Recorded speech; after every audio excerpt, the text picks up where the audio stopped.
Hammaga xayrli kun. Televizorni smart qilib beradigan moslama haqida gaplashamiz. Smartbox, ya'ni oddiy televizorda YouTube, har xil programmaga kiradigan moslama. Orqasida mana bunaqa HDMI degan yozuv bor. Bunga televizorga ulanadigan joyi. Hop, mana bu pitaniya joyi. Bu yerga zaryadka o'xshagan pitaniyani suqamiz. Demak, pitaniyani tokka mana bu HDMIni televizorda HDMI degan joyiga suqamiz. Biri, ikkisi nechiga suqqan bo'lsak, televizorda o'sha holatga olib o'tamiz. Televizorimizni pultida, hamma televizorda har xil artellarda mana bu source degan knopkasi bor. Shuni bossanglar,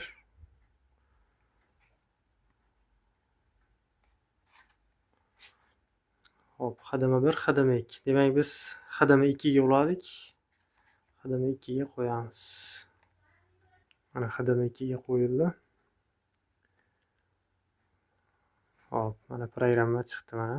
TVBox programmasi. Nastroykasini boshlaymiz. Sizlarda ham mana shunaqa programma chiqadi. O'ng tomonda eng chekka burchakka nastroykaga kiramiz. Mana bu joyda